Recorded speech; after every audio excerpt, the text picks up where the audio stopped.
What is up, everybody? It's your boy Cody with Blood Money MMA Bets, and I'm back with another full card prediction. This for UFC Paris Saint-Denis versus Moicano, and it's going to be a freaking really good card. I had a lot of fun breaking this card down, doing a lot of tape on a lot of these fighters, especially Saint-Denis. The dude is just crazy, and there's a lot of good fights on here. We got Nasruddin Imavov versus Brendan Allen, which is going to be a really good fight, and just a bunch of other bangers, man. We can see the return of Joanderson, Brito.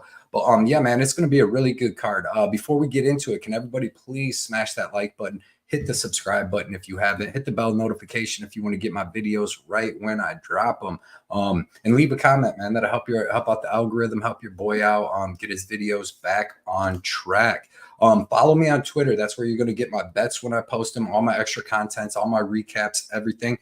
Check out Defend Your Units on Wednesday. Me and Johnny do our live show where we interact with the crowd, chat, and talk to everybody and everything. And then Saturday for UFC Paris, it'll be starting early. I believe it's like 12 Eastern, 12 p.m. Eastern. So we're going to do a fight companion. So that's going to be really fun. Me and Johnny always have a ton of fun. And then we'll probably bring on some people, mix it up a little bit, man, and have a really good time. Also, if you like fantasy, playing MMA fantasy or any sport fantasy, check out Underdog Fantasy. That's where you can go and put in plays on like finish props, the amount of significant strikes landed, takedowns, all different kinds of stuff. It's super fun. You can do champions modes, you can do drafts, you can do all kinds of stuff. So check that out if you want to play it. If you use my promo code Blood Money, you'll get a deposit bonus up to 250 bonus bucks. And the link is in my description. The other info with the Blood Money is all in the description, man. So check that out if you like to play it, and you'll get a big bonus. Let's get right into these fights, man. This is going to be a good card to break down. And the first fight on this card is Taylor Lapilus versus Vince Morales. The return of Vince Morales back to the UFC. Taylor Lapilus is 20-4, currently sitting at minus 350. He's 32 years old, 5'6", with the 73-inch reach. Vince Morales is 16-7. 33 years old, 5'7", with the 70-inch reach. So you'll see Morales is 1 inch taller, but Lapilus has 3 inches of reach. Taylor Lapilus is good. This is actually his second run in the UFC too. He had a stint way back in the day, a long time ago, where he actually lost a couple fights in the UFC, and then came back, had a good fight with Colin Loughran, looked decent against Basharat. He was just out grappled, which is crazy. And then he beat up Cody Stamann, but he's got excellent southpaw kickboxing. Good forward pressure, good feints, man. He draws you to strike at him, and then he counters you back. Has powerful body kicks, hit Nate Maness with a body kick outside the UFC and finished him. Powerful knees to the body, and just a good straight left down the pipe. He's got really good cardio. He's got really good takedown defense, and he's very accurate, man. He hits hard, even though he hasn't been finishing many people. He's got what's his 10 decision wins, 10 finishes, 10 decision wins. And a lot of his fights recently have been going to decision, 5 out of his last 6. But and when he fights lower level guys, he can find a finish there. Vince Morales, man, he's meat and potatoes. Like I said, it's his second run in the UFC. He had lost a couple in a row. He lost to Miles Johnson, short notice, lost to Jonathan Martinez, had a nice win over to Luis Smoka. But for the most part, win, lose. And anytime he steps up in competition, he kind of loses. Yeah, he went on a 5-fight win streak outside the UFC, and that got him back here. He was 12-7 when he left. But he's a slower striker, but he does have power in that overhand right. He's got decent leg kicks, and he's got really good takedown defense. But, man, he's slow striker. He doesn't check leg kicks, and he just follows guys around. He has no movement, no footwork, no nothing. So I'm definitely taking Taylor Lapilus here. I'm going to take Taylor Lapilus by decision, because one thing there is Vince Morales is tough as nails, man. He would take a beating. The only time I seen him really get finished was them leg kicks from Chris Gutierrez. But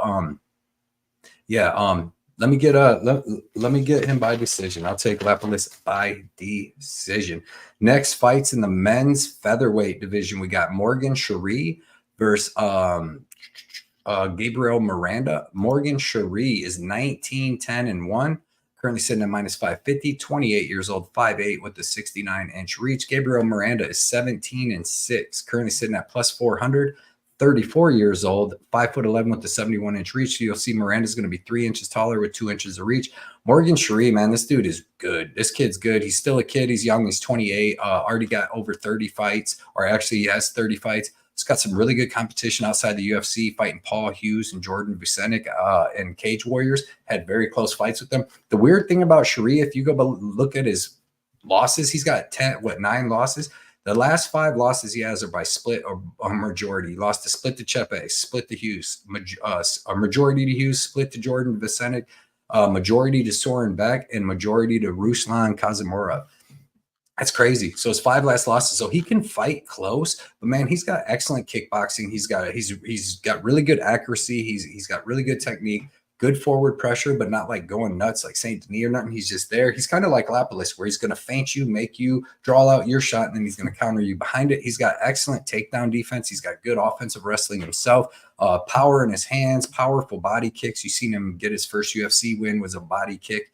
And just a tough, well-rounded dude with excellent cardio. You've seen it in the Chepe fight. That fight was close. I kind of thought that he beat Chepe in that fight, which is, saying a lot because Chepe is a dog, man, and he went with the dog fight in that. Gabriel Miranda, he's the MMA BJJ teacher at MMA Masters. The dude's tough. He's got decent striking. He throws some really straight punches, decent kicks, but he's a jiu-jitsu guy. He's got 17 wins and 16 of them are subs, and then he's got 1 KO. He came in on short notice, fought Benoit Saint-Denis and got knocked out in that fight. Then he came in on short notice and fought Shang Jung, where he rear naked choked him. Now he's coming in here to fight Morgan Charriere on short notice, which is weird because he hasn't fought for a whole year. And then he comes in again on short notice. But like I said, really good jiu-jitsu off his back, arm bars, triangles, triangle arm bars, anything. But in this fight, man, I got to go with Morgan Charriere just for the fact that I think Morgan Charriere has the takedown defense to keep this standing. And even if he goes to the ground, I don't see him getting subbed right away. He actually has a knee bar win over William Gomis himself. So he's got good jiu-jitsu. That was a while ago, but he does have good jiu-jitsu. I see him being able to survive, and I see him eventually finishing Gabriel Miranda. So give me Charriere by, I'm going to say, second round knockout. That's when Miranda usually likes to get out of there. Next fight is in the men's lightweight division. We got Ludovit Klein versus Roosevelt Roberts. Here's another pretty good fight. It's just short notice fight. Roosevelt Roberts coming in on short notice. You got Ludovit Klein, who's 22-4-1, currently sitting at -800, 29 years old, 5'7" with a 72-inch reach. Roosevelt Roberts 12-4, currently sitting at +500, 30 years old, 6'2" with the 73-inch reach. So you'll see Roosevelt Roberts actually going to be 7 inches taller, which is pretty crazy. But he's only got a half an inch of reach. But I mean, Ludovit Klein's used to that. He's been the smaller fighter in a lot of his fights, fought Bahamondes and all them. I'm high on Ludovit Klein, man. This guy's got excellent southpaw kickboxing. His straight left is awesome. His left head kick is, his straight left is hospital. His straight left head kick is the cemetery. He's tough, man. He's improved his wrestling. He's improved his cardio at 155. He's looked phenomenal up here. Got wins over Mason Jones, Bahamondes, Thiago Moises, Devontae Smith. He had the draw with Herbert that he should have won. So he's on a big streak at 155. Roosevelt Roberts got good striking, good boxing, big dude for 155. He's got really good boxing. He's got decent grappling, good offensive wrestling and defensive wrestling, and decent jiu-jitsu. I know he got choked out on short notice against Mateusz Rebecki last time he got hit with that arm bar. But he looked decent on the Ultimate Fighter. In this fight, though, man, I got to take Ludovit Klein, man. Ludovit Klein's got the striking, the movement to deal with Roosevelt Roberts' boxing. He'll be able to keep this fight standing. Ludovit Klein could probably even take it to the ground if he wants to, but I think he can win a good striking match as long as he doesn't get hit with any big straight punches from Roosevelt Roberts, because Roosevelt Roberts had some early knockout wins in his career. I believe that Ludovit Klein should be able to just style on him at every aspect of this fight. I like his leg kicks, the kicks. Give me Ludovit Klein. I'm going to actually say by decision, because Roosevelt Roberts, even though he got subbed and stuff, he's been subbed by we got subbed in the first round quick by Kevin Kroom on short notice. He got subbed by Jim Miller, and then he got subbed by Rebecki. But Jim Miller and Rebecki, I can give up. I can forgive. Then the Kevin Kroom one, he got rocked within 20 seconds and then choked out. So I don't know, but I'm still taking Ludovit Klein. I think he wins by decision. Next fight is in the men's lightweight division. We got Balaji Aki versus Chris Duncan. Aki is 9-1, currently sitting at -190, 28 years old, 5'10" with a 73-inch reach. Chris Duncan is 11-2, currently sitting at +160, 31 years old, 5'10" with a 71.5-inch reach. It's a pretty good fight. It was a good fight to break down. Balaji Aki has good striking. You've seen on the Contender Series when he knocked out Dylan Salvador that the dude's got serious power in his hands. He hurt him to the body and then just finished him with some knees to the body. Dangerous guy. He's got pretty good offensive and okay offensive wrestling, okay defensive wrestling, okay get-up game. Like you've seen in his fight with Timothy Kwambo, where it was split decision, which I thought he clearly won the 2 rounds. He was taken down and controlled in the second round, and Kwamba's a 145er that came in on short notice. So in the third round, he kind of slowed down, and that's why Aki was able to get the win, but I just wasn't impressed with him there. I mean, like I said, he's got decent power. When he explodes and uses that, he's really good, but he can be low output all the time, man. He can be low output and slow down just a little bit. Chris Duncan, he's got good striking. You've seen in his fight with Charlie Campbell when he got hurt and then was able to knock Charlie Campbell out. You've seen in his fight with Manuel Torres, even though he got rear naked choked and dogged, like taking the ground and dogged out like that, he had Manuel Torres hurt a couple times. Got the good win over Yanao Ashmus, close fight with Oumar Morales. This is a very close fight, man. I'm going to go. I went back and forth on this. I wanted to pick Duncan. I'm picking Balaji Aki. I'm going to say because of durability. That's what I like about him. He shows way more durability. I've seen him get into some slugfest with Dylan Salvador and a couple other people, and he comes out on top. So give me Balaji Aki, but I am not comfortable with that at all because Chris Duncan's got good grappling, good wrestling, good striking. He just gets hurt a lot. He even got hurt against Oumar Morales, so can't go with that.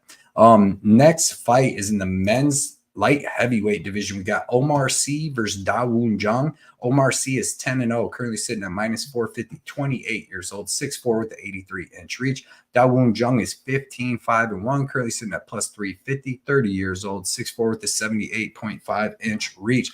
Omar Sy, pretty good. He's a big dude. He's athletic and he's strong.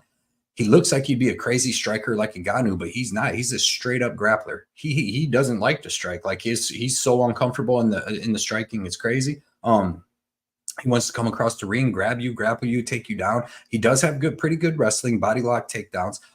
He's got pretty good jiu-jitsu where he's a big dude, but he's going to take your back and control you and stuff like that, and then beat you down, eventually get the mount, hammer you out. He kind of reminds me of like a Wish Jailton Almeida.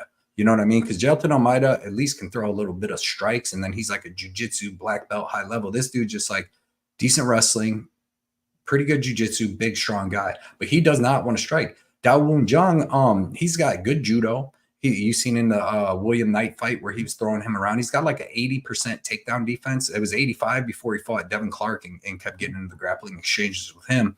But Devin Clark, you know, that's an American freaking high-level college wrestler that he was wrestling with, and he was landing the takedowns and stopping most of the takedowns. He's got good striking. He's got powerful elbows. He's finished 3 fights with elbows, including Kennedy and Jokwu. He threw William Knight around the cage. He slows down a little bit in the third round, like you've seen against which he had. It was a really good back and forth fight with Carlos Ulberg. That was a really good fight. The Devin Clark was a really good fight, and he got starched by Jacoby. But like in this fight, man, I just think it's crazy that this dude is -500 when all he does is grapple. And Dawoon Jung's got really good grappling defense. Like anytime this is standing, Oumar is going to be in trouble. And I think Dawoon Jung is going to be able to keep this fight standing for most of the time. So I'm taking the giant underdog. I'm taking Dawoon Jung here. He's fought way more experienced people. And like I said, if he keeps this fight standing, he could knock this dude out. And I think he's got the takedown defense to keep this standing. Now, he does have some bad fight IQ, so you know, it's tough to bet him, but at plus like 350, man, I like Dawoon Jung here. So give me Dawoon Jung. I'm going to say that he's actually either gets the decision or is able to find the KO, you know, late or early, man. He's got good elbows. He's got a good lot of stuff. So next fight is in the men's flyweight division. We got Daniel Barez versus Victor Altamirano. Daniel Barez is 16-6, currently sitting at -145, 35 years old, 5'6" with a 66-inch reach. Victor Altamirano is 12-4, currently sitting at +120, 33 years old, 5'8" with a 70-inch reach. So you'll see Altamirano will be 2 inches taller with 4 inches of reach. Daniel Barez is a good fighter, man. He's got really good boxing. He's got really good body kicks. You've seen against Jeff El Fiallo, really good body kicks. He's got really good body punches. He's got really good punches to the face. Had Jeff Fiallo in all kinds of trouble with body kicks, and then Fiallo just got up and out dogged him. But you've seen on the Contender Series, you go back and watch a fight Carlos Hernandez, and he's beating him up, landing good shots in the first round, and then he kind of slows down in the second round, lands some good takedowns, and then in the third round, it's back and forth. I actually thought he won the fight against Carlos Hernandez, to be honest. But other than that, you know, he'd be on a big win streak outside the Jeff Fiallo fight. Good wrestling, good jiu-jitsu, really powerful striking, but slows down just a tad. Like he loses a lot of that KO power by the second round. Victor Altamirano is a well-rounded fighter, man. He's got good striking, got good kicks, good punches, very awkward, darting in, darting out. like I said, really good kick game, pretty decent power in his punches against like Daniel Lacerda, but the rest of the fights he's going to decision. I thought he won his last fight pretty clearly against Felipe dos Santos, but he got the split decision loss. Other than that, he's on a decent little run. Carlos Candelario, Daniel Lacerda, Vinicius Salvador. He lost to Hernandez. I thought he won that fight too. So he could, be 5-6-1 in the UFC, but he's had a couple split decisions. In this fight, man, I'm taking Altamirano because Barez is going to come out strong in the first round, land some good shots, but Altamirano is going to land some good shots too. And then Barez is going to slow down, man, a little bit, just like he did against Fiallo, just like he did against Hernandez. And I think Victor Altamirano can start taking over in that second and third, maybe mixing in some grappling and just landing the more volume. So give me Victor Altamirano, but I am not confident in that fight. That's a very tough one to call, but I do like his durability and his heart. So it should be a great fight. Next fight is in the women's 135-pound division. We got Ailin Perez versus Darya Zheleznyakova. Perez is 10-2, currently sitting at -260, 29 years old, 5'5" with a 66-inch reach. Darya is 9-1, currently sitting at +210, 28 years old, 5'9", reach not available. Ailin Perez is a good fighter, man. She's looking better now that she's got her cardio fixed. She's coming in way better shape. She took the first fight against Edgar on short notice, and then she kind of slowed down against Moldova, but then looked good against Jocelyn Edwards in her last fight. She's got decent striking. She throws some power. She's got a powerful spinning back fist you've seen against Jocelyn Edwards, but she has really good wrestling, man, and judo trips and tosses and body-lock takedowns, and she's got pretty good jiu-jitsu. She's heavy on top. Can take the back, can land a lot of ground and pound. She can get a little overzealous and get reversed a couple times like she did against Jocelyn Edwards, but overall, she's a mean girl. She's big, she's strong, and she's a grappler, and she sticks to that game plan. Darya, on the other hand, is a kickboxer out of Russia, and she's got really good kickboxing. She's got really, really good technique, good feints, good everything. But she first off, she wears damage worse than anybody I've ever seen in my entire life. Like, no matter what, like when she fought Montserrat Rondon, dude, her whole face was beat up, and she only was getting jabbed in that fight. She was landing all the damage, but her face gets so beat up. You seen it against Melissa Mullins. She has takedown defense problems and even a worse get-up game. And she kind of slows down with all the damage and all the grappling, and that's what she did against Rondon in that second and third. I thought she won the fight. It was very close, but man, like, it was very close. I think Ailin Perez is better than Rondon. I think Perez can land the takedowns and for sure get the first 2 rounds. And then the third round might be close, but I don't see Darya finishing her. So I'm taking Ailin Perez here. But as with any of these girl fights, man, if Perez can't get the takedowns, like she couldn't get the takedown in the second round against Jocelyn Edwards or the third, but she landed the spinning back fist. If she can't get the takedown here, she's going to get beat up by Darya. Like, not beat up, but she's going to get beat. So risky fight, but I do like Perez for it. Next fight is a late replacement match in the women's bantamweight division. We got Nora Cornolle versus Jacqueline Calvacanti in a rematch. These girls actually fought Calvacanti's first MMA fight and Cornell's second. So Cornolle 8-1, currently sitting at +155, 34 years old, 5'7" with a 67-inch reach. Jacqueline Calvacanti is 7-1, 27 years old, currently sitting at -195. 5'8" with the 70-inch reach. So you'll see that Calvacanti is 1 inch taller with 3 inches of reach. Nora Cornolle is a Muay Thai striker. She's got a good Muay Thai background. She's fought all over the world. She's got really good kicks. She's got good punches. She's got a solid clinch with clenched knees and elbows. That clinch also helps her keep the fight standing. You've seen against Melissa Mullins, was able to keep the fight standing, got out of the clinch, landed a big knee to the body, and was able to hurt her and then kicked her in the head on the way down. It was pretty nice. Got that win over Jocelyn Edwards on short notice, which was a very nice win. And other than that, she hasn't fought the best competition other than Calvacanti, her first fight, but she's fought a ton of Muay Thai, so she's got a ton of striking experience. Jacqueline Calvacanti, man, we've seen what she did, what she did against Zara Farron and against Josiane Nunes. She's an excellent striker. She's very tall. She's very long. She's got excellent movement, excellent footwork. She's going to hit you with the jab, hit you with the 1-2, throw some uppercuts, and just move, and then make you come in, and then she jabs you, hits you, sticks you, and then moves. And that's what she does. And she's 27 to Cornell's 34. So that's 7-year difference. When she beat Cornolle the first time, she was 23 and Cornolle was 31. So Cornolle was in her prime, looking great. And Calvacanti, was still able to get her then. I'm going to say she gets her now by decision. Nora Cornolle is very tough. She's very good, but she's going to be slower and she's going to be chasing around Calvacanti, trying to throw kicks, missing, and Calvacanti is just going to be countering her and getting the win.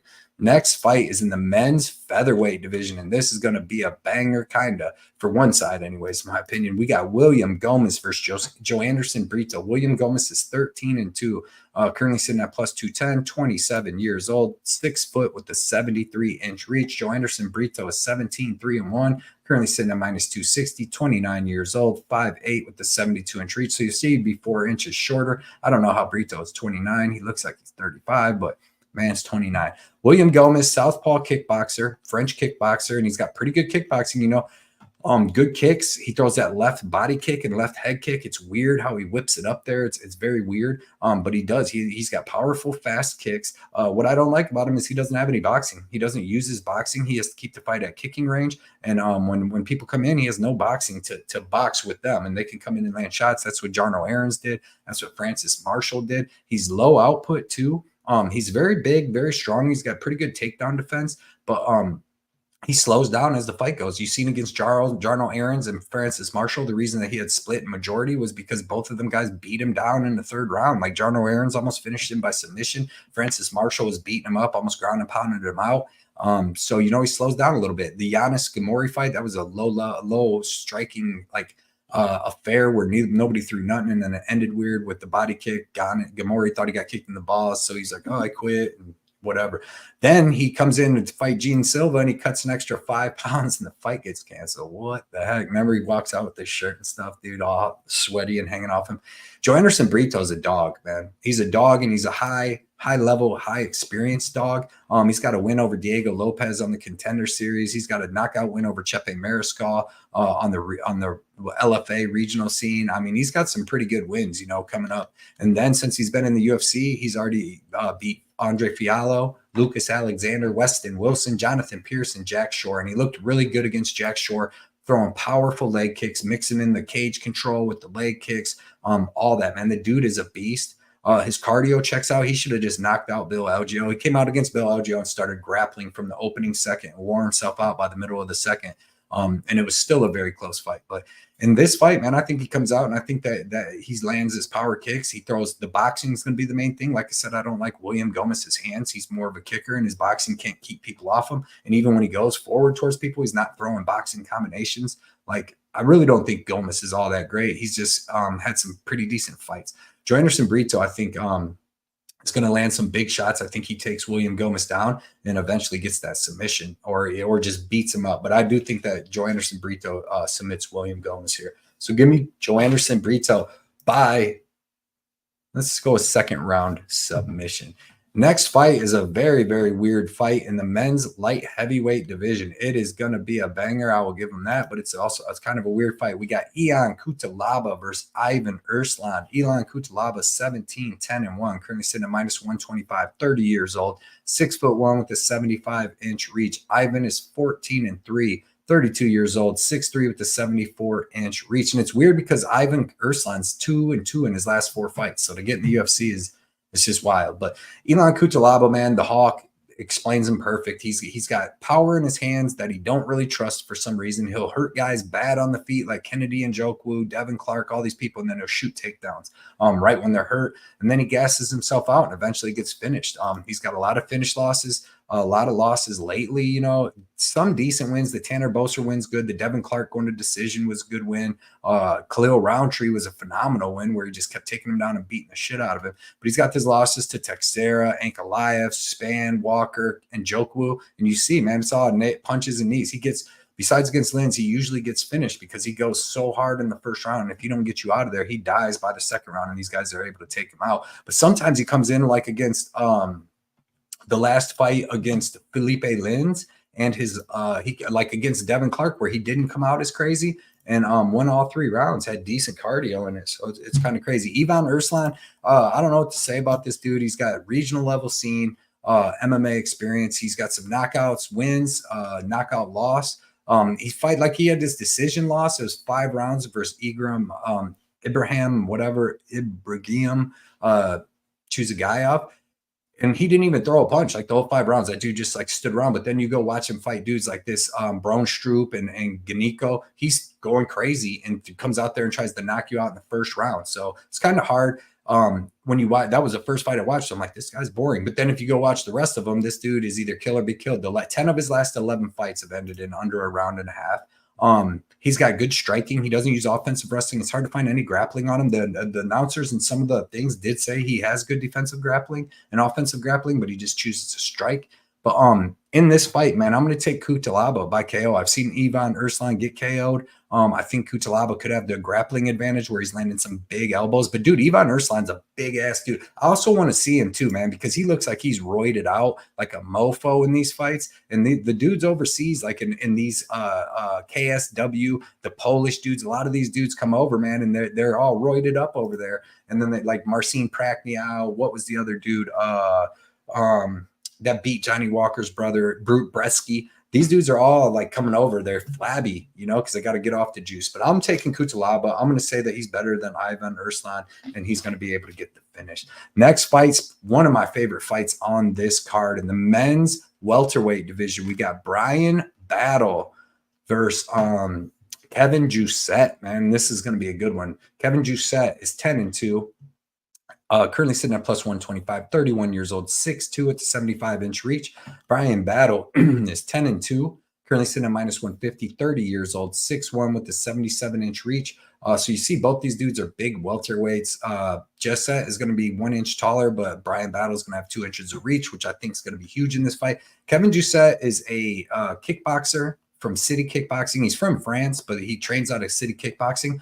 And he's like a meat and potato kickboxer. Like he's good. He's good at keeping fights at range. He's got a good jab. He's got a good leg kick, and he's got a decent right hand. And then he just uses that with striking defense and like a little bit of forward pressure. You've seen against Kenan Song in a kind of close fight. Like you can sell. He's landing the better shots, but Kenan Song's not that good. Kiefer Crosby, terrible. He was able to finish him quick like he was supposed to. But like this, Caleb Rideout. This split decision loss in 2022 doesn't look good. The Jack Della Matta was a doctor stoppage. But good jab, good leg kicks, but he doesn't have power. That's what I don't like about him. He's trying to touch you with the leg kick, touch you with the jab, maybe hit you with the right, but he doesn't have power and he's not trying to hurt you. He's going to kill you with volume. Bryan Battle throws volume with power, man, and he's long. So both these guys like to use a jab. I like the fact that Bryan Battle has 2 inches of reach. Bryan Battle, the difference here is Jousett likes to use his jab and right leg kick and right hand. Bryan Battle has power and in both hands, and he throws both of them well, and he's got power in both legs, and he throws both legs well with kicks, head kicks, body kicks, leg kicks, everywhere, and he's constantly throwing something and landing big, you know, and I think he has way more power than Jousett here. I like the fact that they're the same size. I think Jousett usually goes off the fact that he's a little bit bigger than people. I like the fact that you've seen against AJ Fletcher that Bryan Battle's ground game's gotten way better, man, and he's huge at 170. So I think if anybody's going to have the ground advantage, I know Jousett has a little bit of judo, but I think Bryan Battle can be the one to land the takedowns, land some big shots in the clinch. I think Bryan Battle lands the way bigger shots standing up and gets this win, man. I'm high on Bryan Battle. I can't wait to see where he goes. I know Kevin Jousett's pretty good too, and this is like an early in his career fight for him. Even though they both got the same record, Bryan Battle's been in the UFC and in the Ultimate Fighter fighting studs. You know, he's fought Andre Petrosky and beat him on the Ultimate Fighter, where Kevin Jousett is fighting dudes over in Australia that aren't as good. And then even in the UFC, you know, he's fighting lower level guys. So give me Bryan Battle. I think that he just lands harder, lands more shots, and has the grappling advantage. I really like Bryan Battle. And I would say it goes decision. Kevin Jousett's tough as shit, dude. Jack Della Matta was hitting him with everything but the kitchen sink and only got stopped because of doctor's cut. Next fight is in the men's 155-pound division. We got Firas Ziam versus Matt Frevola. Firas Ziam is 15-4, currently sitting at plus 105, 27 years old, 6'1" with the 75-inch reach. Matt Frevola is 11-4, currently sitting at minus 125, 34 years old, 5'9" with the 71-inch reach. So you'll see Firas Ziam is 7 years younger. He's 4 inches taller, and he's got 4 inches of reach. Firas Ziam is an excellent kickboxer. Fighting out of France. Excellent kickboxing, really long, good jab, throws excellent leg kicks, body kicks, good knees up the middle, step-in knees and clinch knees. And the crazy thing is he has developed a ground game, man. He has gotten really good at jiu-jitsu and offensive and defensive wrestling. You've seen it against Michael Figlock. You've seen it against Jai Herbert, even the good defense, submission defense against Claudio Pujelas. If it wasn't for Terrence McKinney getting that lucky choke on him at the end of the first, I mean, it was a good choke. He got the choke, but it was still lucky. Firas would have beat him up, man. The dude is super durable. He's been submitted, but it's been a little while. But super durable, man, and great cardio, great wrestling, all that. Matt Frivola, he's a powerful whirling dervish, man. He's got power in both hands. You've seen him knock out Ottman and Zatar. You've seen him knock out Gennaro Valdez. He even got Drew Dober out of there, but then was head kicked by Benoit Saint-Denis. He got knocked out by Terrence McKinney and kind of dominated by Sarukian. The difference in this fight, the reason I'm going to pick Firas Ziam. The reason I'm picking Firas Ziam is the fact that he's younger, he's bigger, he's going to have better striking. I think he has the wrestling to keep it standing or at least get up, and he's just more durable. It's going to be a different fight style because like Matt Frivola got all three of these knockouts right here. Valdez, Azatar, and Dober are all three come forward dudes and try to knock you out. They're just coming forward, and all you got to do is swing big shots, and you're going to be able to hit them because they're there to be hit because they're trying to hit you. That's not how Firas Ziam fights. He's not going to fight like these three dudes and just get hit with a clean counter. He's going to be the one throwing kicks, throwing kicks and punches from a distance. Matt Frivola is going to have to close the distance. He can get hit with knees and all kinds of stuff there. And I just don't think Matt Frivola at 34 years old is just going to be able to wrestle Ziam for the full 3 rounds. And I think that Ziam's cardio, toughness, and striking is going to get him the win here. So give me the underdog in Firas Ziam. And I say gets it done by decision because we know Matt Frivola is tough as hell. Co-main event time. We got Nasruddin Imavov versus Brendan Allen. Nasruddin Imavov is 11-4, currently sitting at minus 210, 28 years old, 6'3" with a 75-inch reach. Brendan Allen is 24-5, currently sitting at plus 175, 28 years old, 6'2" with the 75-inch reach. So you see they're pretty much identical in everything. Nasruddin Imavov is a French kickboxer from Dagestan, but has lived in France for pretty much, most of his adult life. And he's got excellent kickboxing, man. He's got super accurate hands. Both hands you've seen against Jared Cannonier, even Delice, man, and Chris Curtis. He was beating the shit out of him. Just super accurate hands. He's very fast. Knows how to close distance himself. He keeps people at range with his kickboxing movement, but knows how to close distance, come in with the step-in knees, and just dart in with big punches. He's got excellent offensive and defensive wrestling. You've seen him take Chris Curtis down a couple times. He was able to keep the fight standing against Roman Delice and actually land his own takedowns. I don't like that he can be cage clinched. Like Roman Delice got a ton of cage control on him. He lost a whole fight against Phil Hawes because of cage control. And then, we'll forgive the Sean Strickland loss because that's Sean Strickland. His style is crazy, but he has looked pretty good against Cannonier. He slowed down against Delice, and that's been a knock on him. He slowed down against Buckley, but against Delice, he almost finished him in the first round. He threw like 150 freaking strikes to try to finish him. So I was actually pretty crazy that he was able to like keep going all 5 rounds because he definitely, blew his load in that first round. It's fighting Brendan Allen, who's got improved striking. He's got a good head kick. He's got a good straight right down the middle. You've seen against like Bruno Silva and even Muniz in the 3rd round when he was able to end up choking him out. Didn't beat Chris Curtis. He definitely didn't beat Chris Curtis. He was slowing down in that fight, trying to pull guard and stuff like that by the 3rd and 4th and 5th round. His wrestling isn't the greatest, but his jiu-jitsu is top notch. His jiu-jitsu is crazy. He's got excellent back takes. If he takes you down, he can take your back, keep your back the whole round, or possibly get that rear naked choke. And he does throw decent strikes. He just doesn't look very comfortable there against other really good strikers. And this is actually a very good fight. Like the line seems off because it's only 3 rounds. And I think that favors Brendan Allen a lot because he's just got to, if he can just land a takedown or take Imavov's back for 2 of the rounds, he's going to get the win. But I got to take Imavov. I got to think that Imavov's going to be able to keep this fight standing and he's going to have the way cleaner strikes. Now, I don't know if he finishes Brendan Allen. Like I said, the 3 rounds, I think the 5 rounds favors Imavov because he looked way better in 5 rounds against Jared Cannonier than Brendan Allen looked against Chris Curtis. We've seen Imavov was killing Chris Curtis. So give me Imavov, and I'm going to say by decision. Next fight is the main event, man. And I'm telling you, this was a tough one to call right here. We got Renato Moicano versus Benoit Saint-Denis. Renato Moicano is 19-5-1, currently sitting at plus 220, 35 years old, 5'11 with a 72-inch reach. Benoit Saint-Denis, the God of War, is 13-2, currently sitting at minus 270, 28 years old, 5'11 with a 73-inch reach. So everything's pretty even other than Moicano being 7 years older. Renato Moicano has excellent boxing. He's very, very, very experienced. He's fought the best in the world many times in the UFC at 145 and 155. Like I said, good technical boxing, decent power. He's only got 1 knockout and 19 wins, but he got 15 submissions. So, he's a submission guy.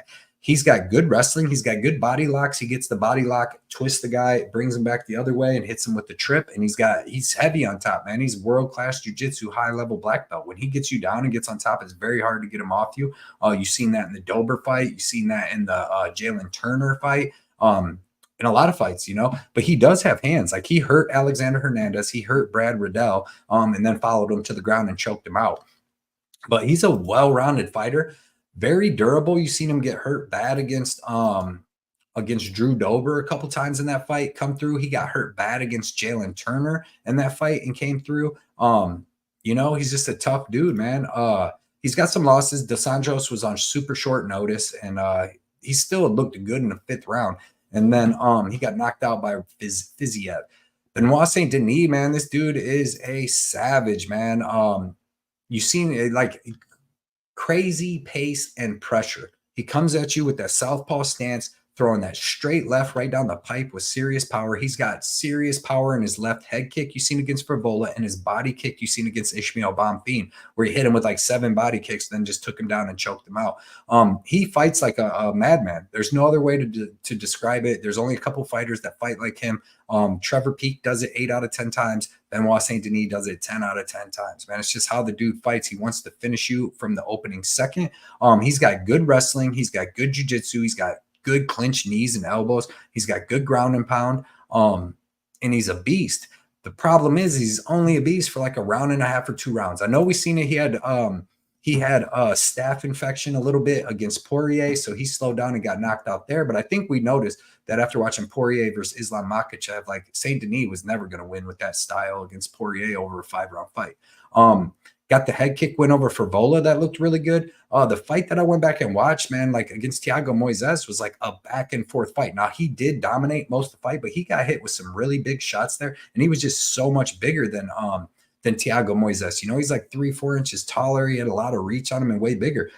Moicano's the same size as him. So that's what kind of worries me here with these dudes being the same size, is that I don't think Benoit is just going to – he's used to being a lot bigger, and his opponent's just going to be able to come out, grab Renato Moicano, who's got great wrestling and great jiu-jitsu, and just drag him to the ground and beat him up. And then in the striking, like, he would have a chance there because we've seen Moicano hit and hurt a lot. But Moicano's a beast, dude, and he recovers, and he knows how to grapple too. So, like, the thing that Benoit Saint-Denis is the best at, is his best attribute is his wrestling and grappling. And I think Moicano's got just as good of wrestling and better grappling. So, like, the line makes no sense to me. I've been down Moicano. I bet Turner against him. I don't know if I bet Dober against him, but I definitely bet Turner. Turner's a more dangerous striker than Benoit Saint-Denis. He's been in there with some serious dangerous strikers. Drew Dober is a dangerous striker, very experienced. This is going to be a good match, but this is a 5-round fight. And if I got to say that Benoit Saint-Denis is going to come out and just wrestle Moicano down and then just choke him out like in the first round and a half, I don't see that happening. I actually see Moicano could get on top and just hold Saint-Denis down with the better jiu-jitsu. I mean, Moicano's a high-level black belt, and Benoit's, he might be a black belt, I don't know, but he's not like Renato Moicano. So I'm actually taking the dog here. I like Moicano's cardio. In 5 rounds, I like his cardio. I like his toughness. I think he can take some big shots, be in some bad spots from Benoit Saint-Denis, survive them, and then I think that he can put his own stuff on. I think, staff or not, Benoit Saint-Denis, the way he fights, his style, he's going to slow down. That's just how it is, man. You can't go 100,000 miles per hour from the opening bell and do that for 5 rounds unless you're Merab Dvalishvili. But Merab fights smart. He mixes in the boxing to the wrestling to the striking. Benoit just comes straight at you, physical strength. You've seen Thiago Moises hit him with a head kick. Moises was hurting him. Like, I'm way higher on Renato Moicano than Moises. So people might not like it. I picked Merab last time. I'm taking Moicano here, man. I'm taking Moicano to get this win. I think it's going to be an excellent fight, as all Benoit Saint-Denis and Moicano fights. But man, give me Moicano. More well-rounded, more experienced, better cardio. And I think he's going to be better than Benoit Saint-Denis at the wrestling and grappling. So unless Saint-Denis knocks him out standing up, man, I think Moicano's got this. So give me Hornato Moicano, man. I really, really, really appreciate everybody checking out this video. Please hit that like button for me. If you like this, you like the breakdowns, you like all this the information, man, hit the subscribe button, leave a comment, help the boys' algorithm out. Check me out on Friday with Johnny K Picks on Defend Your Units, and then that fight companion on Saturday, man. So appreciate everybody. I will see you.